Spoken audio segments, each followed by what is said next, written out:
Flores? Sorry, do I have your name correct? Yes. Okay, please. I'm in favor of passing Intro 214A. I think from every testimony that I've heard today, everyone who's testified today, it seems to be an issue of vulnerability. And almost anyone can be vulnerable to this situation. Ironically, I worked for a customer service. I worked as a customer service rep for a real estate company called Vantage Realty. They own properties in Queens and in Manhattan, and they were successfully sued by many tenants in the building for a variety of issues that were going on in the building. No heat, leaks in the apartment. The apartments were in a state of disrepair, and they were harassed by their landlords. They were calling Vantage over and over again. I spoke to the tenants on the phone, and the tenants used to come to the building crying, trying to save their apartments. So I myself was in a situation where I was evicted, and I didn't have representation in court, and I was evicted, and I was homeless subsequently as a result.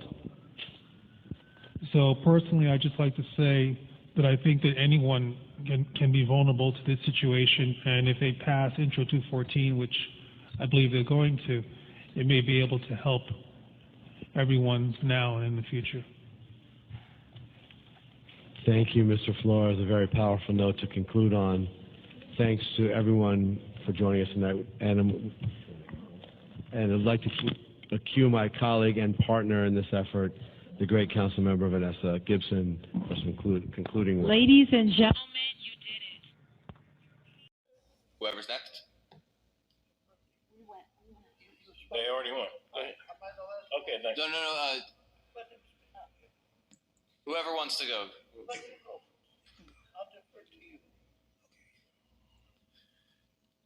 Ms. Rothier just left. Ms. Rothier said in a recent interview that one of the primary reasons for homelessness among single males from a rehabilitation facility, a prison, or a mental hospital is because hospital workers or city case workers don't discharge former hospitalized or inmates without a safe discharge plan, and as a result, many people become homeless. I hope that sounded clear. Well, that's what happened to me. I was literally thrown into the street. I was evicted and thrown into the street with nowhere to go. I went to the Coalition for the Homeless for help, and I was told, we can't help you because you have an unemployment check and you get too much money from the state. We can't do anything for you. After that, I went to 30th Street. I was told, you can't come here because you don't have a substance abuse problem, sir. I said, no, I don't have a substance abuse problem. We can't help you. Everywhere I went, every agency I've been to, no one helped me. I've made repeated calls to, what is it, the DHS? Is that what it's called? I got no help. They said, they literally said, we can't help you, sir. I called the Legal Aid Society. They said, we can't help you. So to make a long story short, I haven't gotten any help. And I've been homeless for 4 years and a month. As far as criminalization of the homeless is concerned, I hope I can say this on camera, but I think the NYPD are pathological liars, because I've seen what they do. I've been a victim of what they do. I've seen the arbitrary behavior that they conduct themselves with, and they were sitting here with you and you were questioning them, and they were giving you answers and saying, this is what we've done, these are the numbers, etc. But I've seen where they blatantly disrespect homeless people, including myself. And then it becomes a contentious situation because if I say something or if I get upset or if I feel like I'm not being treated lawfully, I can get arrested or something could happen to me. You know, they could say he's deranged. You know, he doesn't know, you know, what he's talking about. He's on the street, etc. So it becomes a contentious situation. And then if you keep your mouth shut, then you won't get any help either. So the point I'm making is that if this kind of divisiveness continues to go on, how can anyone expect anything to get any better? That's between the police, even what I listened to here today, what I see on the street with civilians. There's divisiveness that's going on, and unless the people want to actually really deal with that, which I know this is about, nothing's going to get any better.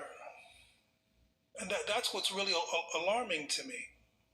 You know, if that divisiveness doesn't come together, you know, it's only going to get worse. You know, the numbers are only going to continue to grow. There's young kids right now who, as you said, live in shelters, and what's going to happen to them when they get older? You know, that next group of people who unfortunately are going to find themselves in this kind of situation. So all I like to say is that to me there needs to be real communication, not a kind of semantical game of language. And I heard a lot of that go on here today, and I find that to be a little distressing amongst individuals who I consider to be very respectful and educated, and that you want to do a good job, and everyone seems to want to have change. But if even in the language that they're using, you can hear this kind of divisiveness going on as a result of economic and social reasons, I guess. How do they expect for change to happen? That's just a question I'd like to leave you with. I appreciate that. Thank you. If you can make sure the red light is on. Oh. And with that, this hearing is adjourned.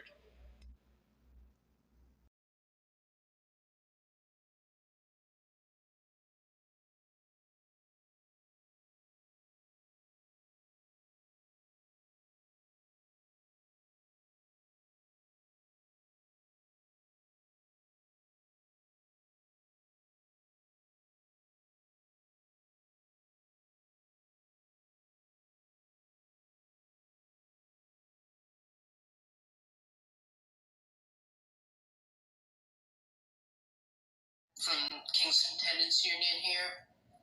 I don't believe so. So now we have several different individuals. Call them one at a time. First, Richard Flores. Are you here? Oh, come on down. You're gonna. It's not a game show, but we're waiting for you. There's no. Well, yeah, that doesn't. Maybe a better price at the end.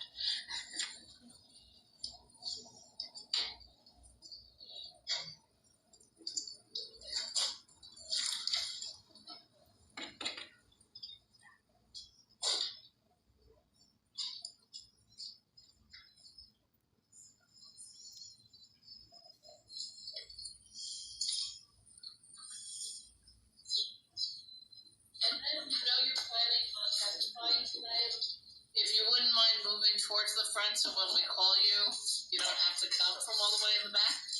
Thank you.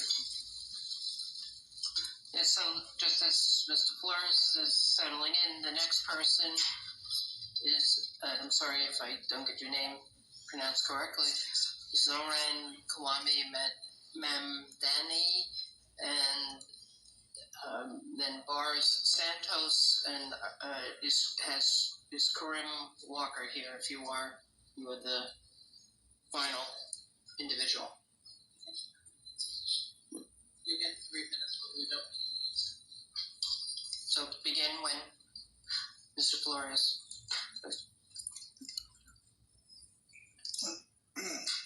Good afternoon. My name is Richard William Flores. I'm 54 years of age. I'll make this very brief. I'm originally a resident of Queens Village, New York. I've been homeless twice in 13 years. first in 2009, then from 2015 until now. I've sought assistance from several agencies in New York that are supposed to help individuals who are looking for or assistance for a place to live, including a DHS, Coalition for the Homeless. And I was denied because I received Social Security disability insurance. And before that, I was denied assistance because I received unemployment insurance. I was simply told that I received too much money from the state. And to my understanding, they were supposed to provide some sort of assistance other than sending me to a city shelter. I'd like to stray away from this for a moment and just pose a question to you, and which you've probably dealt with before. I think there are probably many individuals like me who unfortunately didn't know how the law works in reference to how someone can become evicted and what you can do to stop from being evicted. In the times that I was evicted, I didn't have legal counsel. So when I went to court, I naively did whatever the judge told me to do, which was if you can't pay, you have to vacate the premises. None will give you a length of stay, or will look at your situation, or what they do with people who sign a lease. And I apologize if I sound naive, but I actually was that naive. So what I'm asking here is I would implore you to build more affordable housing units in New York City, and more affordable housing units are needed to help the state's most vulnerable populations, and requires a continued investment in services to function as needed.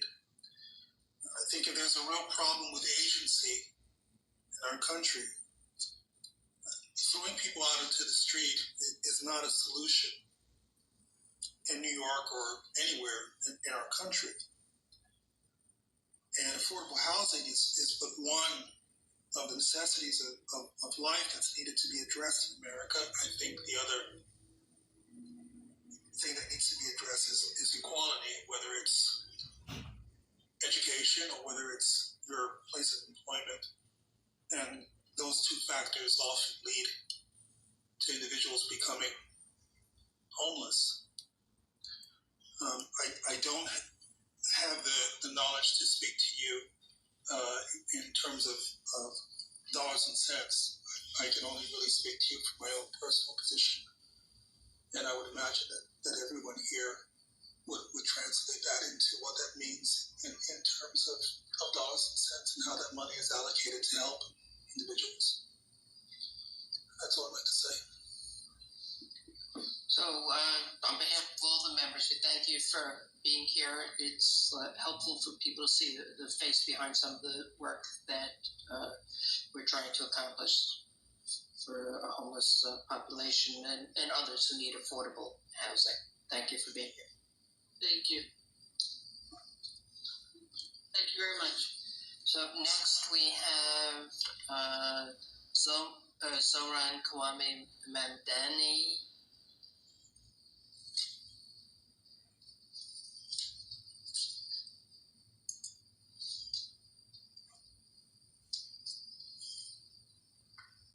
I have a couple questions, but I'm going to wait until the panel finishes first and then go ahead. Richard, you may begin when ready.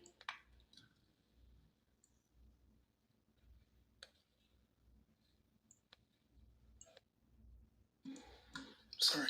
I'm currently homeless, and I'm residing at the BRC shelter on 47th Street.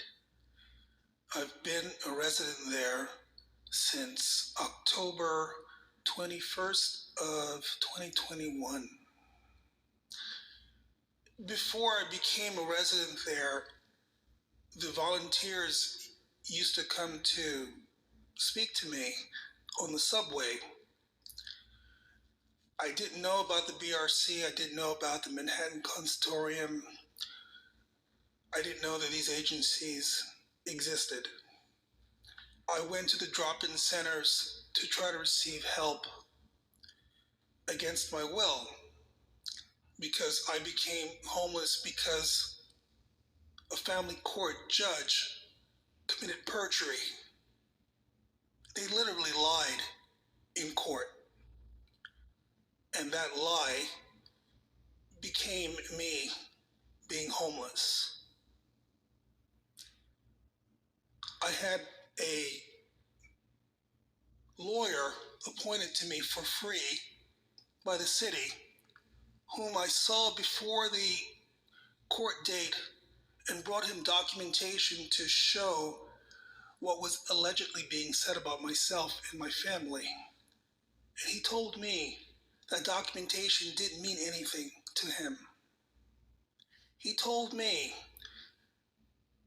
that I had to find a job in a month, and if I didn't find a job in a month, I would be homeless. And this is documentation that I had from the hospital, being hospitalized several times, documentation showing what had happened in the home, documentation showing what had happened with the police. And he literally told me that it didn't matter. He said, if you don't do this, you're going to become homeless. And so I became homeless. When the volunteers saw me in the street, I became aware of the fact that they weren't just looking at me as being a statistic. They were looking at me as someone whom would become a victim to the legislation in this country. And I said to myself, wow, what am I supposed to do now? I went to court, I had a lawyer, perjury was committed in court, and now I'm a homeless person. I've worked in the financial industry in this city. I've worked for Chase Bank, I've worked for Toronto Dominion, I've worked for many, many banks. I know it's kind of long. And what I'm trying to surmise is what I think is not being addressed here by the mayor's policies is that how could he dare treat an American citizen like that? How could legislation be passed like that? It's a question that I think about every single day. Now, you talked about services. You talked about people being taken away from the streets. Everyone's talked about the work that they've done here for people, the work that they do every day. What's amazingly dismaying to me is that the BRC is a phony agency. They abuse people there. They routinely use racist comments, discriminatory practices. I emailed the mayor. They called me back. I emailed the governor. They sent 2 detectives to the BRC shelter who gave a false interview with me about my complaints about what had gone on there. And the detectives called me back and said, sir, we don't have any evidence of the allegations that you made. And I said to them, sir, if what I'm saying didn't happen, why would I text you? Now, this is being done under the banner of mental illness, schizophrenia, paranoia. And to be perfectly honest with you, it's a trick. And it's something that's being done on purpose to incarcerate people, to make people sick and kill people.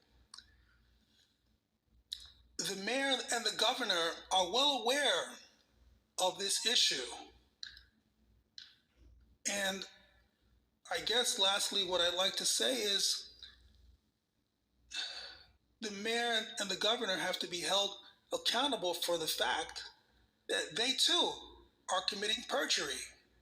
And they're spreading lies, they're spreading racism, they're spreading discrimination under the banner of the law.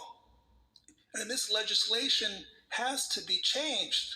It has to be revamped to help the people in the way that they really need to be helped, or else this is going to go on.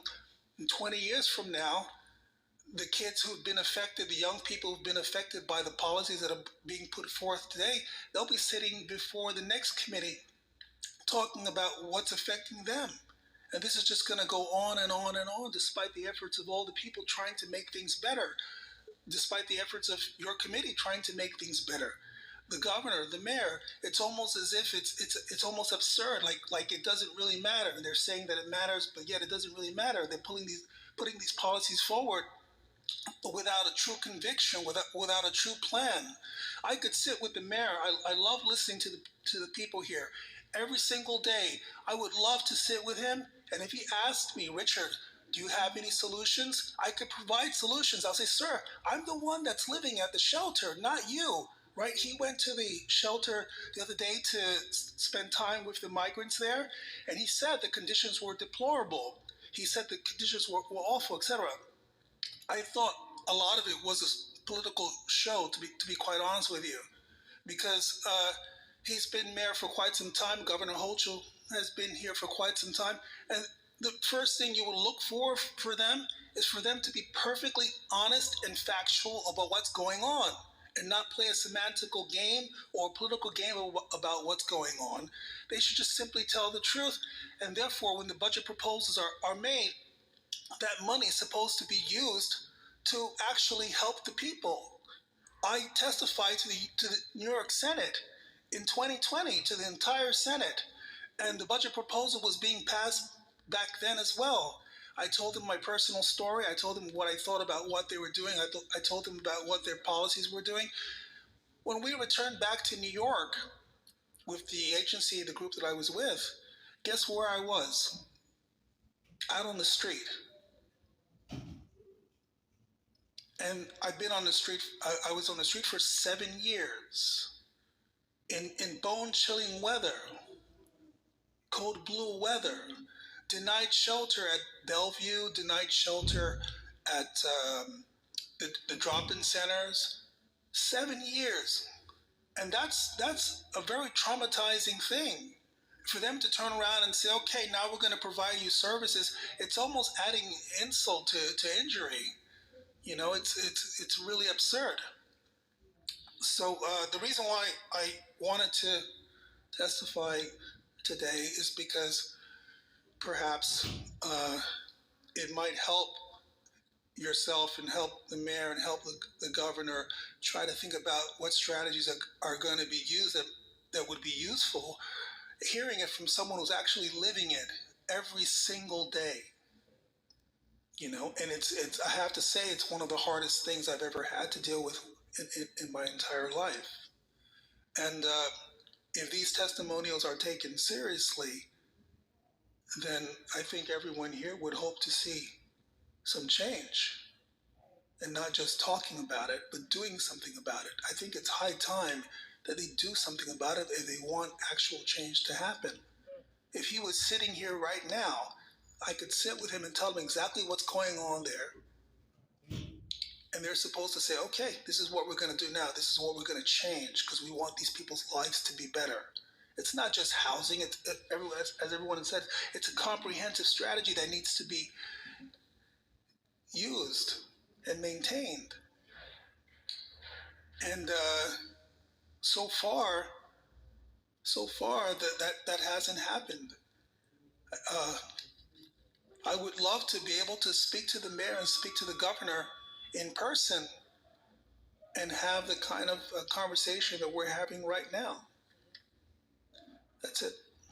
Thank you, Richard. And I'd like to have, well, on a separate note, I'd like to talk to you separately about your situation, but it just seems like also there's a opportunity here as well, because there are so many great community partners that hopefully we'll be able to connect you with that are right here in this room, not to put you on the spot, but so to really get down to the root of it and to see, I mean, I know it's just one example, but your case I think highlights a lot of the issues that we need to work on and dissect. And so I just want to thank you so much for being here and taking the time to just testify and for waiting until now to share your story. So I really appreciate that. And I just want to say thank you. And then just to the other folks who are on the panel, something that you had brought up, Jason, was, and this is a question for anyone actually, but one of the feedbacks that we would hear all the time from Thrive, the previous version, was the mental health first aid training was one of the things that did seem to work well.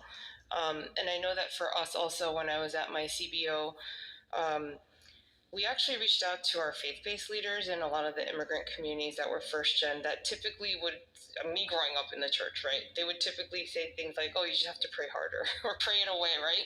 And I was actually, to my surprise, pleasantly surprised because they were almost like craving and hungering for that type of training, because I think they knew and understood and realized that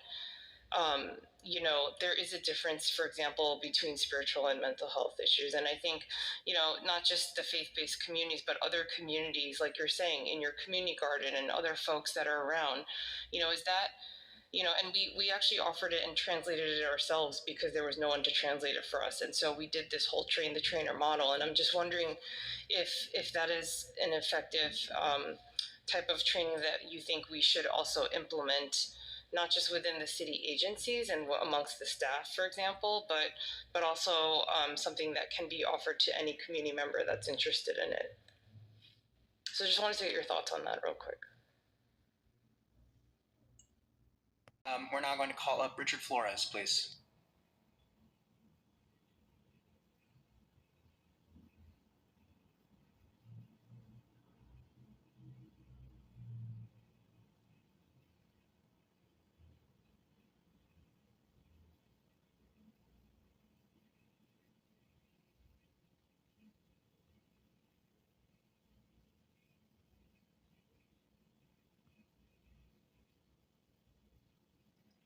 You can proceed when you're ready.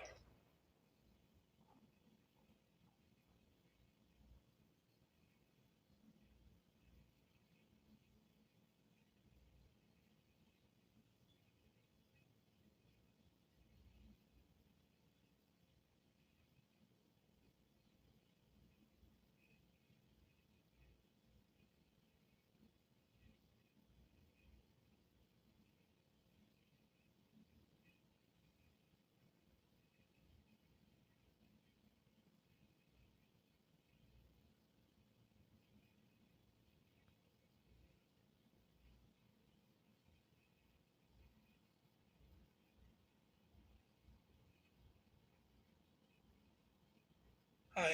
You ready? Yeah. I read on the website that they were covering providing vision testing and eyeglasses to low-income individuals for residents whose annual gross income is within 250% of the federal poverty level. Is that correct? That's correct.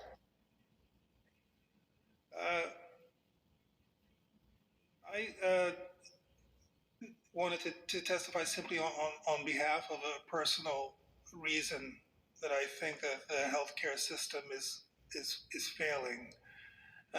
Regarding the urgent care centers, I have to be honest with you, I've never ever gone to the urgent care centers. I've always thought that the better route, despite the budget reasons that you discussed, was simply to go to the hospital to get care and not have a nurse or someone else see me and then refer me to a hospital. I currently have Empire Blue Cross Blue Shield as my insurance, and I have Medicare and Medicaid. So I have Part A, Part B, Part C, and Part D.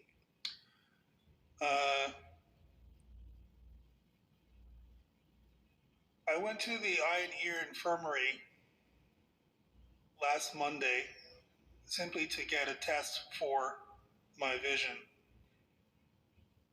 I'd like to be really blunt here, and hopefully you can use this data for what it will be used for later.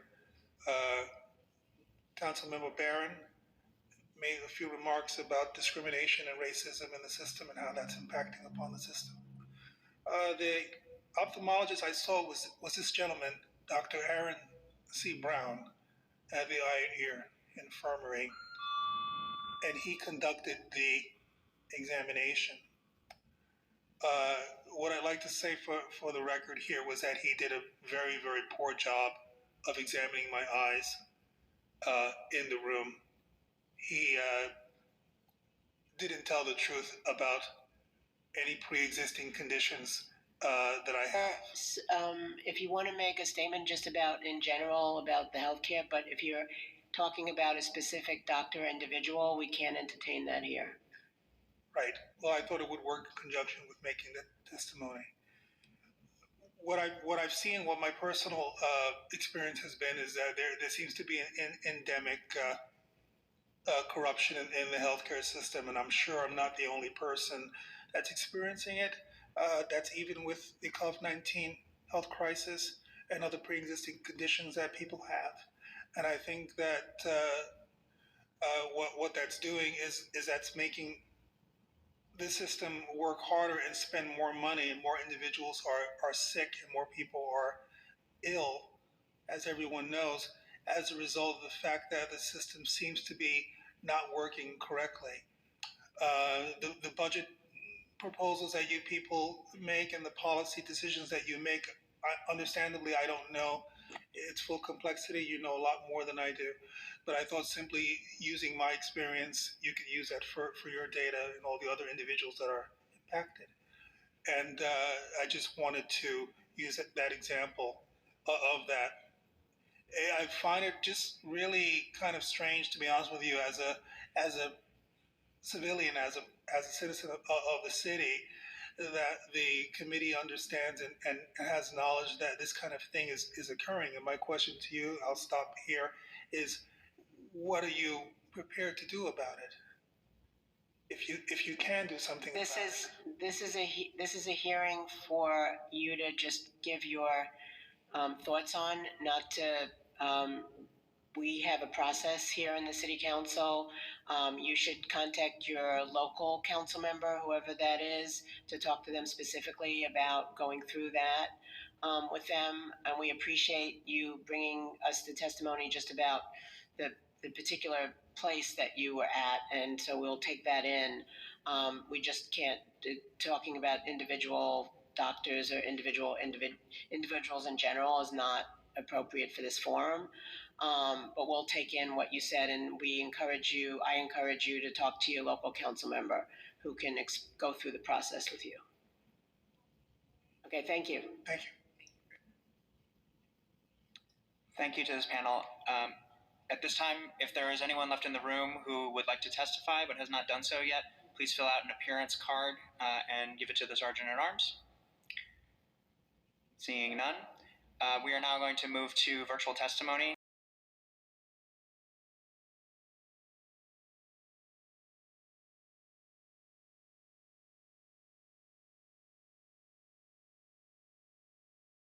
Good morning, and welcome to the New York City hybrid hearing on the Committee on Mental Health, Disability, and Addiction. Please silence all electronic devices. Thank you for your kind cooperation. Chair, we are ready to begin. Thank you. Good morning, everyone, and welcome. Sorry for the late start. We're just getting things in order, and I just want to thank you all for being here today on this very exciting day with the mental health roadmap, because this is definitely something that we've been working on for months. And so I'd like to begin by just thanking all of you for being here today. So the committee is holding a hearing on 12 pieces of legislation, including Intro number 1018, Intro number 1019, and Reso 9584, which I have sponsored, Intro number 1021, and resolutions number 587, 588, and 589, sponsored by Majority Leader Powers, along with Intro number 1006, sponsored by Councilmember Botcher, Intro number 1022, sponsored by Councilmember Riley, Reso number 0088, sponsored by Councilmember Holden, Reso number 583, sponsored by Councilmember Joseph, and Reso number 592, sponsored by Councilmember Shulman. Since many of the sponsors of these pieces of legislation are here to speak about their respective bills, I will not get into the specifics and the details of each and let them speak on that. And instead, I just want to uplift the fact that we are here to discuss these bills because they seek to address existing challenges in the New York City's mental health landscape and how best to address and respond to incidences like we saw just this week with Jordan Neely, with people suffering from various levels of mental illness, both from perspectives of healthcare providers and from those seeking services for themselves and their families. On April 24th, New York City Council Speaker Adrienne Adams, Majority Leader Keith Powers, and I unveiled the New York City's mental health roadmap. This roadmap is a point of departure outlining our goals designed to expand prevention and supportive services, invest in our mental health workforce, confront harmful intersections between the mental health and criminal justice systems, facilitate safe and appropriate connections to care for all New Yorkers, and bolster public awareness of available resources and where to go and get them. And may I just add that this is after years of disinvestment in the mental health system, and we knew this was an issue even before COVID, and so this is us trying to get a little bit closer to where we need to be. The Council's complete mental health roadmap can be found on the New York City Council's website, and we encourage you all to visit and explore its contents. At the onset of today's hearing, I'd like to remind everyone that the goal of the roadmap was not to create another program or reinvent the wheel like the previous administration, but rather to eliminate gaps in care and service provision while coordinating and implementing policies in a way that streamlines the path to help and provides access to better mental health for all. So it's really utilizing already existing programs, services, and the amazing people on the ground that are doing the work and just really packaging it in a way and streamlining it in a way that makes sense. And so finally, the mental health roadmap is by no means an exhaustive listing of what's missing in the New York City's mental health services, but rather the beginning of what we hope will be a transformative living document, and I want to say living document again, that will grow alongside the mental health care needs for every New Yorker. I want to thank the administration, the advocates, legal service providers, volunteers, and any individuals with lived experience who have taken the time to join us today. We look forward to hearing from you. Any individuals with lived experience who have taken the time to join us today. We look forward to hearing from you. At this point during the hearing, a woman came into the council chambers who was complaining about her health and medicine that she hadn't received. It wasn't quite clear to me how she came in and why, but this is what she was asking council members to provide for her. And she spoke to the head of the health commission there, and they gave her some water. They said she would get health care, and she was escorted out. Begin when ready. I spoke to Ms. Lowenkron. Good afternoon. Back Lowenkron in with the Disability April Justice Program of New York of Lawyers this for the year, Public Interest. and we spoke over the phone briefly. She told me she could steering not committee member of Correct Crisis advocate for me Intervention today, New York City. in I want regards to to thank what the committee, I've thank been Chair experiencing. We And she are advised in me to strong call the Legal support Aid of the vast Society, majority of the whom roadmap. I've contacted I'd like to say I'm in super years support of before. the I 988 started legislation contacting because the I see that Legal as Aid, I key to believe, so around much 2013, of what I want to be talking about more somewhere today around there. and for the And well-being they've never of our provided community. any I do help have to some me concerns before about I was the homeless, resolution and regarding I don't reinstatement of the believe New that they York provided Supportive anything Housing Program. Definitely for think me it's now, headed even in with the right disability, direction, because but I'll if they share the did, details of why that would in I my have become written testimony. homeless? These are Similarly, kind of I'd like questions to that I ask, and note this that is what I they're am in advocating for. This is opposition what these to the resolution groups to are for. This is repeal what these the other IMD organizations need to be exclusion. doing. But the I'm question mostly I keep putting concerned forth that there are is, if insufficient that was the safeguards case, in a I never recommendation would to have become merely homeless. That's part of the eliminate the housing crisis, exclusion part of the without talking housing about crisis that we're the needs experiencing, for supportive homelessness crisis that we services in place. are More in experiencing, my and that's all testimony. part of the The main policy thing I want to talk legislation that about has today, been put however, forth. is what is And I'm missing being from spoken to and treated like I'm some naive, middle-aged man because I'm asking these questions. As I said before, this is part of a long pattern that has now become what you see now. So whether it's 23 years ago or more, 30 years ago, whatever the situation is, depending on your age, people in my age group, many of us have been affected in that way. And this is how it's being addressed. I found it very disappointing, by the way, when Council Member Hanif asked how many people are being served. I wanted to jump up and say, well, I know the answer to that. And how do I know the answer? Because you're kidding. I talk way too long. Okay, I will just close by saying that it is a huge problem because well over 80% of calls in the Be Heard areas are still being answered by police. That is not non-police, but it is something that can be fixed. We have a plan. We want to work with you. Please don't spend good money after bad money on the Be Heard program in its current iteration. Thank you. Thank you. It's Richard Flores and John Barrett. If you could please come up. Thank you.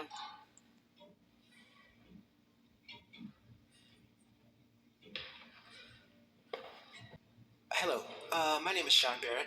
I'm a member of Fountain House. I suffer from a severe mental illness. I'd like to talk, I had a speech prepared, but I'd like to talk to you a little bit about what happened earlier. I think if you noticed that Daniel and I are both members of Fountain House and we immediately jumped into action. It's part of our inherent strategy to de-escalate people when they are in a crisis, or this woman did not have psychosis or she was not a danger to herself or others, but she probably would end up in a hospital if not for Fountain House. She's in a cab and she's on her way back to Fountain House right now. She'll see her physician and most likely she'll be home tonight. If not for Fountain House or a clubhouse, I don't know where she'd be. But let me get to the secret sauce of what I wanted to tell you. Why are clubhouses successful? Clubhouses are governed by, this is the nitty gritty, I'm sorry. Clubhouses are governed by 37 quality standards through Clubhouse International, 5 principles of social practice: relationship development, engagement, continuous assessment, transitional environments, and social design. What you just saw was a case of continuous assessment. Continuously assessing individuals in a natural environment dictates an inherent intervention within the Clubhouse model, which allows members and staff to provide necessary supports to prevent a costly, prolonged hospitalization, and more importantly, a catastrophic disruption to their lives at no fault of their own. Continuously assessing our members prevents a complete decompensation on most occasions. I want to reiterate, this prevents costly hospital stays. Psychiatric rehabilitation, essentially for individuals isolated for years, is generally not a linear process, as I've experienced. Clubhouse essentially offers us a place to heal. We are not well 100% of the time. We may go back to work for 10 years, and things may improve. I would essentially like to ask you all to take a tour, as Miss Lee, I know you did, and met Miss Chang, and we're grateful for that, and I missed that day, but hopefully you'll come back. And thank you so much. And fountainhouse.org or clubhouseinternational.org would be the place to find out more information. Thank you, guys. Thank you so much. Hi.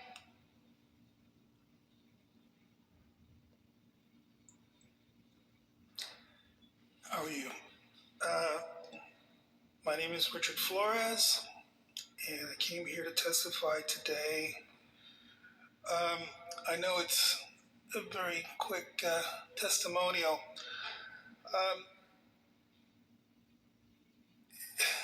It appears to me that there is somewhat of a deliberate attempt on the part of the city and state government to further what I believe to be initiating more bad policy for the good of the whole. The reason why I'm saying that is because listening to everyone speak today, I couldn't help but just think about all that's happened to me personally, and I know that I'm not the only person that's been affected by what's happened in terms of policy in the city, in the state, throughout the whole country. I guess what I need to say succinctly is that the efforts that are being made to resolve many of the problems that seem to be currently existing are fine and well. But I have to say that they should make haste with policy. Haste meaning I've been testifying here since 2016, and it is now 2023. In my opinion, the city is falling short on policy, falling short on advocacy for the homeless and for the mentally ill. And I would like to see the mayor and the governor provide better answers and better solutions than the ones that I've heard today. The trauma that I've experienced as a homeless person is something that can never be reversed. It's something that will follow me until the day that I die. And with all due respect to the people that are trying to make change here, there isn't very much more that they're going to be able to do to stop the fact that I've experienced homelessness in the way that I have. Blaming it on the government or blaming it on bureaucratic issues won't get me anywhere because it's already happened. And just like many other individuals, now we have to face challenges of living in the present and going into the future. And how are we going to live our lives until the day that we die? I don't mean to sound dogmatic or completely cynical, but it just seems that personally, the rights of the individual have been infringed upon to the degree where the individual no longer feels like a human being, no longer feels like themselves. They've been robbed of their humanity. And I know that the efforts of the people here are good and well, but I haven't heard a single testimonial or legislation that's being passed that truly addresses the fact that this has happened to someone. I know I don't have enough time here to speak fully. If I did, I could make a very convincing testimonial that might help in the data, meaning the services that I've received, the doctors that I've seen, all the efforts I've done on my own to actually try to receive help. And to be honest with you, I felt like it's fallen short. I've discussed this with you before. My present circumstance always seems to be a dire one, and despite the efforts that I make personally to make things get better, it seems that there's a stagnation that continues to happen, and it continues to affect me. The gentleman that was killed by the two persons the other day, to me, is partly a justification of that. And it seems to be a really sorry state of affairs. I myself have been the victim of violence on the subways. Luckily, no one has, tried to take my life away from me. But I've had my belongings taken from me. I've had people engage in physical violence against me simply because they saw me as a homeless man on the street with no. It seems like they didn't even care that I was an individual, that I was a person, that I had a job, that I had a family, I had a wife, etc. I had a life before I became a homeless person. And the very fact that they saw me as a homeless person seemed to give them the feeling that I was not a human being anymore. This person who was a victim of this crime, from what I read, he said that he hadn't eaten, he didn't care if he could live anymore. He was in a manic state of thinking, and his behavior, acting out, as I say, projecting, caused the people to come and behave the way that they did towards him. Personally, I don't think it's justifiable. I've been in situations where other homeless people have actually tried to attack me or have attacked me, and the only thing I thought was to get away from them. I didn't think that I wanted to kill them. So what I'm just trying to address is I think that there needs to be a more concerted effort on the part of these agencies to help people, and I hope that that's something that happens. Thank you, Richard. And I know you and I have spoken before, and thank you both for coming here to testify and sharing your personal stories. And it's just a reminder that this is, as you just said, we have to remember the humanity in all of this, and to treat and respond to people as people. So I just want to thank you both for taking the time and waiting, and for your testimony. So thank you so much. Thank you to this panel. We'll now move to a remote testimony.